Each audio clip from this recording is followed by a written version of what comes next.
I wanna be a producer with a hit show on Broadway. I wanna be a producer. Welcome back to the Producer's Perspective podcast. If you ask people in the industry what is one of the biggest changes we've all experienced over the last couple of decades, everyone will answer one thing: the internet. They'll answer that frankly even if they don't know what the internet is. But that's the one big change, the one thing that's changed the most, or the industry the most over the last couple decades. And when you think about it, we're all living at a very unique moment in history since we all witnessed the birth of the internet, how it has changed the world, and of course the business of Broadway. Well, today on the podcast, I'm lucky enough to be talking to the guy that taught Broadway how to use the internet. And that guy is Damian Bazadona, the president of Situation Interactive, the industry's leading digital marketing company. Welcome, Damian. How are you, Ken? Some of Situation's clients, well, how about that little teeny tiny show called Wicked? Never heard of it, right? Or that little company named Disney? Or maybe that thing on the Upper West Side called the Metropolitan Opera. So those few clients will give you an example of the type of company that Situation is. They are leading the charge in bringing Broadway into the 21st century. What's really cool about Situation, and what demonstrates how much of a pioneer they are in the space, is they are one of the few theatrical vendors out there that has broken through and into other areas. Situation has worked on projects for USA Television, Museum of the City of New York, and even last year's Super Bowl. I mean, how cool is that? Yet despite all those high-profile gigs, they still keep their feet firmly planted on Broadway, and that's because of the passion of their founder, Damian, who is here to talk to us today. So, Damian, first question. You ready? Let's do it. Some people say Al Gore invented the internet. On Broadway, I actually like to think of you being the inventor of the internet. So you are the Al Gore of Broadway, I've decided. Thank you. So we're going to get started with a very, very difficult question. Is how did you get started in the Broadway space, and especially with technology in Broadway? I have Ben Mordecai, was for those of you who don't know, is a producer from many years ago, connected with me probably around, it was my first show I worked on, I got connected to, was really King Hedley. Was the first show that I really got connected to. I don't have a background in theater. In fact, I'd probably seen 2 Broadway shows my entire life prior to working on King Hedley. I got tickets to Lion King, which I had to wait a year to actually see. I got them for Christmas, and then I couldn't go until the next January. That's how hot the ticket was. And I had seen Rent, and Phantom around that time, maybe 2 or 3 shows at most that I'd seen. My background is I've sort of been live. I'm a live entertainment junkie. It's been my DNA. And I was a DJ and promoted nightclubs when I was like 15 all the way to my early 20s.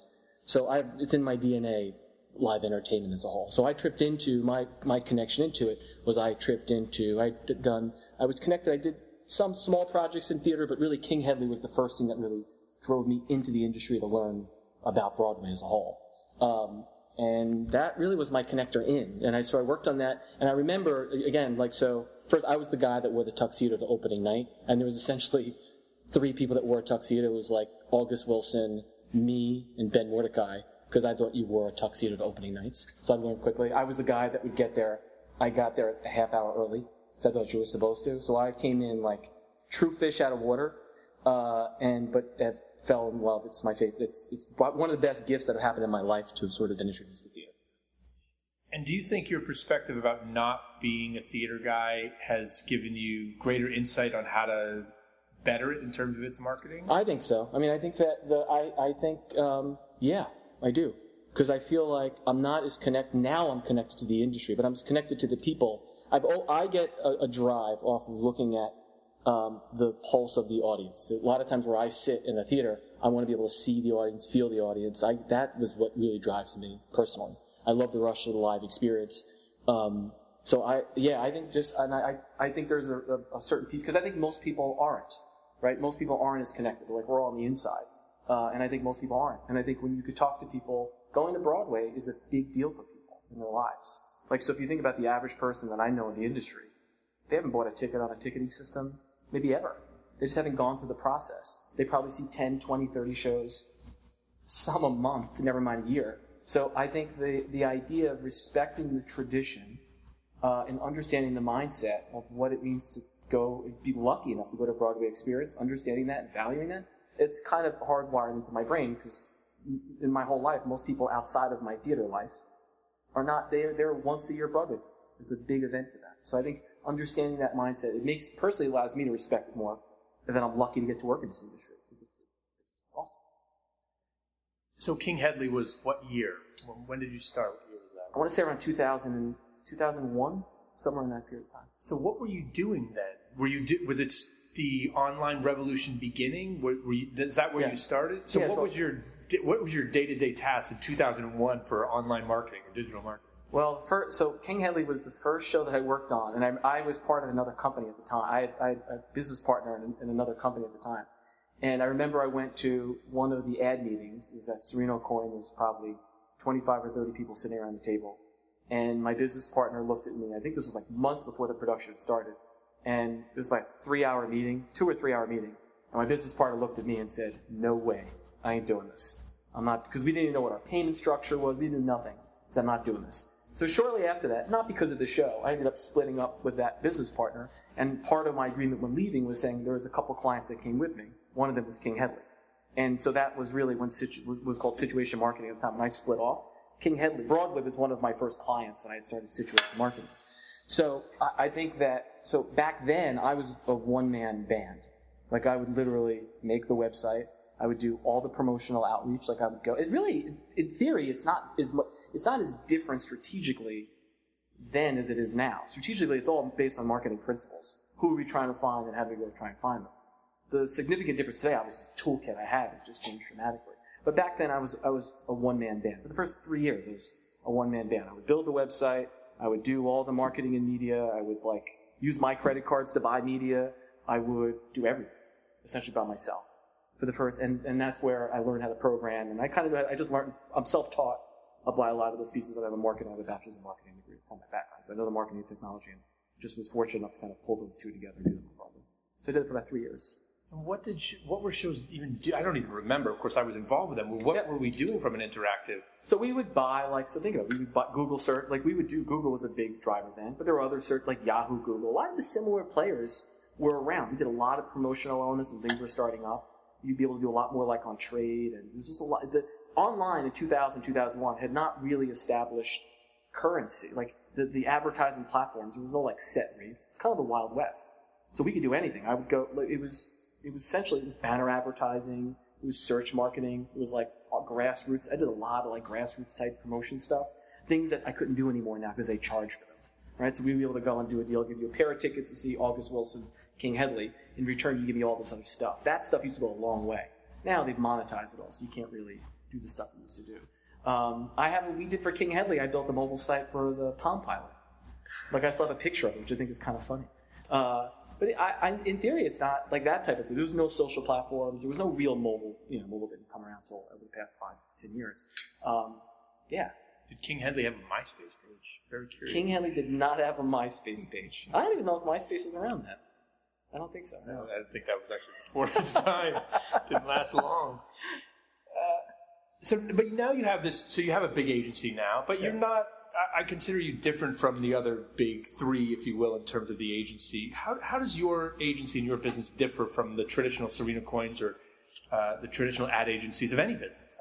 Well, I would say, so you have to remember the way we operate the company. We are not just a theater shop, and in a really good way. I say that, although my love personally is theater is actually my favorite group of clients, but we, the agency operates under this principle that we believe the world is a better place when people are doing things rather than having things, right? We believe just holistically, the people we hire and me personally, that things that are experiential are just literally good for society, right? So with that being said, it kind of informs all the different types of things that we work on.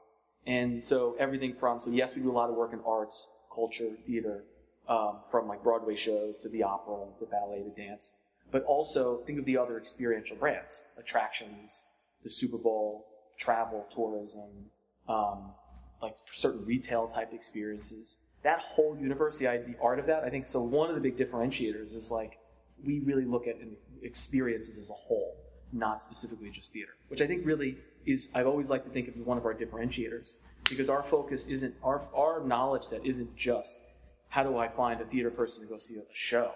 I mean, our focus is always like, what are the motivators that get someone off their couch into a location? And for Broadway, our growth path is going to require audience development. Like we need mindsets that are sort of looking to find new audiences. And I feel like that's really, I like to think of that as really one of our differentiators to the other agencies that are out there. And the other huge, I would say, probably differentiator is we just do digital. If it doesn't come off of a web server, that I can't track it. I'm reluctant to want to do it. And I feel like everything over time is beginning to move to a web server component of some kind. But the other three we value as our friends, and I think they do amazing work. And we work in partnership with them. Yeah. And when you were coming up and saying, hey, King Headley, you need a mobile site for the Palm Pilot, how much, in this business, which is, I always say, 10 years behind every other industry out there, how much resistance did you get from, we should do this, we should do this, we should do this? I think the thing is, it's taken a lot of resistance, but not in a bad way. I think people took us in and me in very well. I think the part of it was, to be honest, I started when I was in the room at 25, 26. So I was relatively young and trying to sort of create, like, here's why you need to be doing digital stuff, with a knowledge curve which a lot of people just weren't digitally native. So you're trying to say, oh, digital's important. And I feel like over time, so I think part of this is a trust issue. Like, okay, I need to see and practice. So I play the long game, and one of the strategies I employed at this day, which actually has just come with maturity over time, is that I try not, yes, we do digital stuff, but I think people hire us for our strategic thinking. So I feel like over time, the way you get people to feel comfortable with digital is talk to them at a strategic level. And then the tactical things can be explained later digitally. I feel like people get over that. When you begin to talk about people with and this is the problem with digital, like this jargony bullshit, right? Of like blah, blah, but you start to talk through people. I think it just throws up all sorts of red flags, which it just innately happens to anybody. You know what I mean? Like if you go to a doctor's office or to buy a car and someone starts talking and literally talking above you or just with language you don't understand, it puts up all types of red flags and defenses. So we purposely try to talk about what we do. Even back then, I still do it now. Try to talk about it as though like in human language, and not talk down to people. Like literally talk like a human being, because I understand CPMs and KPIs. Not normal people don't talk like that. So we try to. I think so. Part of it is just making it relevant to the people we're talking to. I think that probably is the single biggest way that we saw growth happening.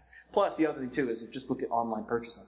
The most fascinating thing to me in theater is the growth of online ticket sales was really a consumer-driven demand.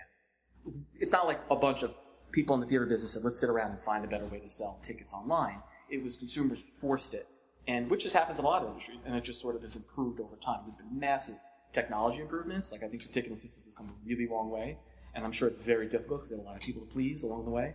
So we've come a long way, but I just think it's fascinating, like how fast that happened. It happened really fast. I think when I was in the business, it was like 5% of sales. It's just crazy. Just like bam, bam, bam, and stepped over there. So that to me is sort of exciting. So part of the trend just sort of forced us front and center. The other thing too I would say is just this business is all about relationships, and it's the long game. And I think it's how you treat every single person you cross paths with. That's why I still kind of can't believe sometimes that we're still even here. Like I'm happy to be. It's like the industry has allowed me to come in and hang out. No one's thrown me out yet. And I hope that, and I feel more confident in my own skin now, just having been long enough. You feel like I've crossed paths with so many people, and I go to sleep with a very clean conscience that every single person I cross paths with, treat with respect, and most people reciprocate the same. I feel like that alone, that's what we was asked. We're scared about competition, there's all of this stuff. This industry is about relationships, so it starts there, and I have to do great work. But without the relationships, which have taken years to form, let's talk about some of that great work. Of the past decade or so, what have been some of your most favorite initiatives that you've pulled off here? Whether the one I remember, of course, the Next to Normal, tweeting the entire show out when Twitter was still kind of blowing up. But that's just one example. What are your favorite initiatives that you? Well, I think the Next Normal one was great for two reasons. One, the basic idea is just how do we take the script that we took the story of Next to Normal and literally delivered it through Twitter, which I thought was a way of, when you're trying to bring new audiences to the table, I think the idea of bringing the actual show itself in a new form onto a new platform at that given moment in time is exciting. And the results showed it, like the amount of activity that got around that. I think that concept to me was very exciting. And then watching like the hit 1 million, we had more followers than Starbucks. It was crazy, like how fast that picked up. And it's like, like you got lucky, right? So many things came together. That part was exciting. And also David Stone, look, when we had the conversation about it, it was just great that we agreed up front that it wasn't about hard selling tickets. It was about storytelling, and the tickets would follow. It was just everyone was on the same page. So that to me I had such a great memory of, because it was an innovative thing.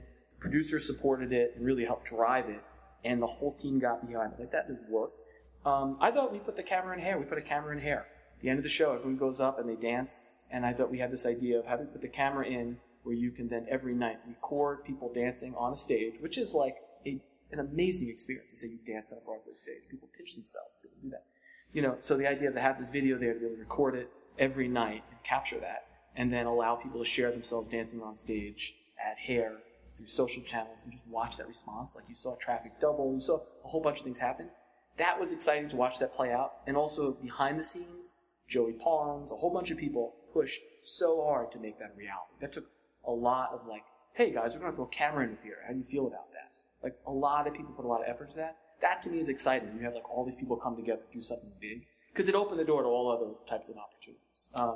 So I'd say those are the two of my favorite. I think one of my other favorites is we worked on Reasons to Be Pretty, and Reasons to Be Pretty about sort of the whole. I think what does he calls? He says his girlfriend looks normal, normal or regular, whatever it was in conversation. But the idea of the show is about vanity and a whole bunch of other things. But during the show, we launched a social experiment, which I love this campaign for a range of reasons. Before the show started, we said, the show's going to start, the voice of God comes on and says, normally it says, shut your cell phones off. Ara said, before the show starts, we'd like to do a social experiment with you. Take out your cell phones and text the word pretty to 42903 to get started, and people text in. And then it hits you back with a question that says, on a scale of 1 to 10, how good looking do you find yourself? 1 being Carrot Top, 10 being Angelina Jolie. So let's just say you reply back with 7. And then it hits you back with another text message and it says, now look around the theater and pick another random person. And how good looking do you find that person? So you say 7 or 8, whatever you say. And then it says, great, now shut your phone off and we'll tell you and enjoy the show. And then as you walk out of the show, everyone gets a text message that says, just so you know, the average person found themselves better looking than the person sitting next to them. And what I love about that campaign, it got like that. On some nights we get 25% of the house playing. That is an enormous direct response number, like off the charts. But the thing that I've always felt this way about theater. I just feel like which is my hope is where I think things are going. That there's no relation. I wish the communal component, the communal conversation that's happening on pieces of work. I wish there were more platforms to share that community piece in real time talk. Like when I saw Doubt, I was looking around the theater and go, what did everyone else think? So imagine you can visualize that and show that in an interesting way that night of how the people, or you go to a show and you kind of go, who else is around? Right? Like imagine you could tell tonight there was 34% of the theater was, whatever, from your hometown. Like, whoa, tell me about the history of my seat. Tell me, there's something about that communal element that the curation of the audience is as important as the curation of the stage. And I think that, those are like some of my favorite campaigns. Anything that you remember that you loved and thought was really going to work and then just didn't? Anything that you were disappointed in and that, I often talk about, look, you never know. You come up with great ideas that don't work or really the ideas that you think are never going to work and all of a sudden it explodes. Well, we did a test for SpiderMan, which where credit card free reservations, where the idea was they had an enormous theater and a fair amount of inventory that was going dead. So the idea was, what about if we allowed people to use their cell phone to text in, and essentially and we did on the website too, where you can reserve a ticket without putting down a credit card. And because it didn't really matter to me, if you were on the fence and you said, I will reserve a ticket, the ticket was going to go dead anyway, right? So you're going to reserve a ticket. We thought this idea was kind of interesting because the average site only converts like 3-4% of sites. So you're kind of going to give 95% of people sitting on the fence. So give them like a restaurant. Got to get a takeaway. Why not? And we did an initial test. The response, if you entered in that reservation, the response, the percentage of you showing up was through the roof. And sometimes it was 50, 60%. You put your cell number in, you literally showed up at the theater like you said you were going to. And we were like, wow, this could be enormous. And we really pumped it, and it never hit the volume of people doing it that I thought it would have. I still think we're testing it now in different markets. I think there's something there.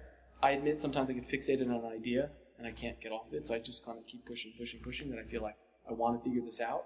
But I think that's it. But I'd say 99% of ideas don't fulfill my vision where it could be. But I'm good at sort of two things I think we're good at. One is we're very clear with clients on firstly trying to hedge the risk that we're doing. So we'll create an idea, but we'll find efficiencies to say even if this is a bust, there's still so many. Here are the opportunities that we're going to make sure that happen, right? And our clients know that in advance. So part of it is like we try. There's a lot of interesting ways, and I think you're amazing at this actually too. This idea of like how you can minimize risk on things. And I think that's important because that's part one. And then the second thing is I have a very short memory purposely. I don't really give a shit about what didn't work. Like I care because I'm going to learn from the mistake. I know in the back of my mind instinctually what worked and whatnot. But I try. I feel like I'm on to like I take it as a win that we lost. Because you kind of have to, because the money's gone, the thing is spent. And as long as we were clear, I always say the same thing, you're clear on a huge idea, just be clear of the risks up front. Because if I can talk to a client and go, here are the risks, we all know it, we're all in it, and if it's huge, great, and if not, so be it. As long as I have that conversation, they sign off, then it doesn't matter. Because we're both in it together, and if there's no that's what I love about producers, they know there's no, how can I guarantee that? Someone was asking me the other day, Damian, you sure it's going to work? No. If I was sure, I'd have, I'd create 20 Lion Kings. So, yeah. And something I talk about being different today other than 10 years ago is the speed requirement to reacting to the market. The consumers move faster than they ever have before. And one of the best examples of that was the if-then phenomenon at the Oscars. Can you describe a little bit about what happened and how your team responded to that? Because what I know and hear, you were really helpful in using what happened at the Oscars to your advantage. Well, first off, that is a great example because that's all just about communication and planning. I think that's the biggest thing, and that's what is just good on that show in particular. The team is just it's a well-organized machine. So we knew, okay, so Adina's going to be on the awards, so that's great. So then, what happens is it triggers a whole set of things, and then we were prepared. So that room, our main conference room, turned into a war room. We were prepared. We had 5 different people set up, and we had to sort of prepare for. You just don't know what's going to happen. And I wasn't even there. I was at home. I was watching it at home, and when Travolta, it's just you're sitting there, and you're like, I looked at my wife, like, well, I don't even know who was he talking about. Couldn't even really believe it, how fast. But instantly, our team was like off to the races. And we had a photo card created. We had a designer in there. Like we literally had a staff of people that can do all the functions that are needed, like a good photo card, a copywriter, the social expert. We had all these different components. And then within seconds, it was fired off. Like we had all these different things in action. So I always think about it. It's like the speed in which that happened to me is the more impressive thing. So it's difficult to run an agency like that with that in mind. So your point is like spot on, the speed in which these things happen. One of my favorite examples, I work on Rock of Ages. They were performed in the Super Bowl during a couple performances on the site at MetLife Stadium. And between sets, I'm walking with one of the cast members who's in costume. And I'm walking with myself, my head of client services, and one of the cast members. And we're walking back to their changing room, which happened to be right next to the red carpet. And as we were walking straight towards the red carpet, Mitt Romney was walking right towards us. No security, no nothing. My head of client services says, this all happens within 5 seconds. Mitt, hey, do you mind taking a picture? And sure enough, Mitt puts his arm around the actor, and they kind of give a big sort of smile, and they say cheese, click. Got this great picture, and it's Mitt, his wife, and the actor. And within seconds, we had a post to Facebook. It was like the left and the right coming together, and posted with it. I mean, that whole thing. So think about that. That was my head of client services. It wasn't like a creative strategist or something who took the picture, who had the insight. Jeremy said, I'm going to take this picture. The actor knew exactly what to do. We sat there, we wrote the quote, and the producers gave us the freedom to post. So think about that structure. That's incredible, right? So part of it is you try to create a system here that just builds trust and understanding the brand. That's why it's important to really understand your clients and have trust with your clients. But like that speed, imagine like in a corporate structure. Yeah. So where do you think the theater is going in terms of its use of technology over the next 10 years? What's the next big thing, the next current thing? The next big thing is because theaters are now connected like they've never been before. So in a whole range of ways. The fact that, look at variable pricing and how the speed in which that begins to happen, right? So even there's no like house boards that have like the price, the price. There's just literally, you got Wi-Fi in the venue, like all these different touch points have just literally changed the entire game. So the fact that we're more connected, I think what's exciting is the best is yet to come. So part of me feels like the in-venue experience, for example, is going to become just, there's a lot of opportunity there, right? So theaters now, by the end of this year, I would say about 75% of Broadway will be connected, like literally Wi-Fi connected. So think about what that means. That means you can go into a venue, you could now obviously get Wi-Fi like almost like a utility, like a bathroom or anything else. Like all these theaters are going to have that. But now all of a sudden, when you walk in, I can dictate, if you've been here before, let's just say you're a subscriber. We could say, oh, subscribers get exclusive content, they can have order their drinks. You could do all these different things. You could do, because you're also, the way we're setting it up, there's like the actual internet speed, like on a closed area network. I can have camera, you could do, the canvas is unlimited. So what we're trying to do is, how can we make technology enhance the experience? It's not really, I don't want technology to get in the way of the experience. And that's where a lot of the conversation goes to. People go, ugh, Wi-Fi in the venue, now everyone's going to be on their phones. It's actually, in many respects, the complete opposite. Because a lot of the clients that we work with, Wi-Fi goes on during certain periods of time. We shut the Wi-Fi off once the show starts. So it literally serves as a vehicle to tell people stop. And think about all the different things you could do. It's really exciting. So we had a range of conversations of what that could mean. We had a range of conversations of what virtual reality could mean, certain tests and trying. But I think we're going to this like canvas of like really cool testing, which is just about to start happening. Things we weren't able to do in the past. This idea of like the ability to how we have, it's really like the access to the data, which is kind of exciting, that we just never had before. Ticketing systems now have what are called, these APIs that allow these things to sort of send around. So I think the canvas, the speed of innovation, is going to start to really go quickly. That's the exciting part. And the venue owners are on board. You could get a sense that there's like this feeling of like, okay, we don't want to become irrelevant. And irrelevant could be, that doesn't mean, that's why I always get not nervous, but this conversation always goes to a place of, oh man, technology is going to kill the live experience. I fundamentally disagree. It will kill it if we allow it to kill it. If you use technology as a vehicle to improve it, it could and should be an amazing experience. So you obviously work with a lot of producers, and what I love about you, and you describe how theater is about relationships, and you have fantastic relationships with everyone in this business. You've managed to push the business into a new era, but at the same time, not piss anyone off in the process, which I think is amazing because you've helped the industry as a result of that. So you've worked with all these people. I'm sure you have your favorites and your least favorites. I won't ask you to name names, but not on the record anyway. Yeah. But tell me about what the characteristics that you think a good producer needs to function today, not 10 years ago, what today or even tomorrow's producers need in order to be great ones. Well, okay, so confidence. This is probably by far and away, if you ask me all the attributes, is confidence. Because confidence reigns in, it comes into everything. It makes all, so the average producer, think of how many people you're overseeing in one way, shape, or form. You're the leader, right? So you've got all the cast and creative team. You sit in these rooms and you kind of go, holy cow. We've had these like big meet and greets. There's like 100 plus people walking around. And that producer is the leader. And that confidence is everything. Come hell or high water. So confidence is probably the first thing. The second thing is having a really strong, smart team around them. That's generally how I judge people.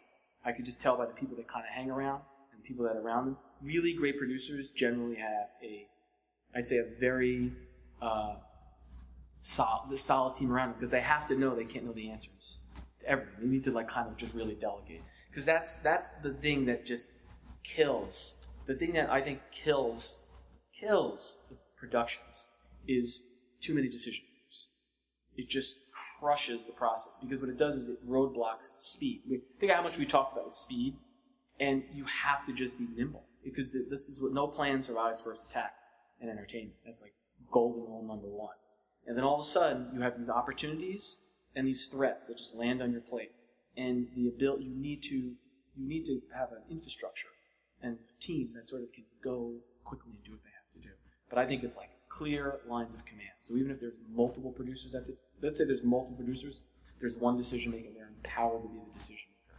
I think I would say like those are, I'd say confidence, leadership structure, the right team around them. I think those are the big ones. And personally for me, I think a sense of not just kindness, but kindness and respect, and give the team members respect. I've always felt like most of the people that I've seen over the years, people I have most respect for, is they talk to the most junior person in the room the same way they talk to the most senior person. And they have an art to do that. Because the reality is, the senior people sit at the table and they jibber-jabber what's going to happen, but the junior people behind them are the ones doing the work. And when you have, like, I've got people that work, I was exchanging emails at 3, 4 in the morning last night. So we're going all day, all night. I can't make somebody work till 3, 4, you know what I mean? They have to want to do it. And you'd be surprised at how people, that really is amazing. When I have a good producer that kind of rallies the team, you'll get a lot out of your team. And how you do anything is how you do everything. So it's like if that producer does that really well, it's going to be the same on the creative team, going to go right down the line. And not to a point of like being a doormat. Like not, it's just like, respect. It's really more respect than kindness. I don't need you to necessarily be nice. I just need to be respectful. And I think that respect goes a long way. And I've seen producers not do that, and all that happens is they get up, they walk out of the room, and everyone's going to go do something else. They're just not really into it. And it's easy to fake your way in this business, in some respects, because there's infrastructure. They're like, oh yeah, of course we're doing that. I can give you a sheet. I can give you 20 things that I'm doing to fill out a report and make you feel like it's good. But you want people who are like, really give a shit. If you were producing a really small show, or someone came to you and said, Damian, I've got a really small show, I'm trying to get it on the market, I've only got a few bucks, what would you tell a young producer or playwright that was self-producing their own work to do to get the word out there? Well, I think I'm a stunt guy. I think you fall in this camp too. It's hard. Like if I were self-promoting, there's no one answer to that as much as to say, I don't think it matters how much money you have. I think an idea, I've never correlated big ideas with dollar signs. And we're sort of in the same camp on that. I think it depends, it's about being disruptive, but true to who and or what you're trying to say. And I love that. There's tons of examples I could think of, but it's just like, it doesn't cost much to, you could do, there's, I think those are the two, the kind of core things that I would say. It's like, you can't, and if I think it's first, the most important thing though, which I feel like sometimes just gets lost in the mix, create an amazing show. And just, because that is all that matters. I have so many people who I've met with that start with why the size of the audience that's going to like the show. And that is just, I just think it's red flag to me, because it's just very difficult. I tell a great story. If you got a great story and you invest in it, people will come. You have to believe that, because the reality is if you don't have a great story, you don't stand a chance. So I think that's the biggest thing. I tell young producers, if you got something great, I would do that. And honestly, every single person that walks in the theater, I treat them like gold. Because you can do that. I've always said that. Stand at the door and shake every person's hand in a small venue. Thanks for coming. They go, wow, that's really cool you did that. That's a great answer, especially coming from someone who's built a business and a career on being so digital. You went to offline communication, shaking hands, which is what I say all the time. Like, our job is to get people to go to a physical location and have an experience live. We still have to focus on this stuff, regardless of how many AdWords we buy and websites we buy. No, I totally agree. Okay, last question. I want you to imagine that the genie from Aladdin shows up on your doorstep and says, Damian, you've been a very, very good boy. I'm going to grant you one wish. You can change one thing about Broadway. Anything you want. Only one. The thing that keeps you up at night, drives you crazy, makes you mad. Whatever it is you want. But you only get one thing to change with a snap of a finger. What would you change?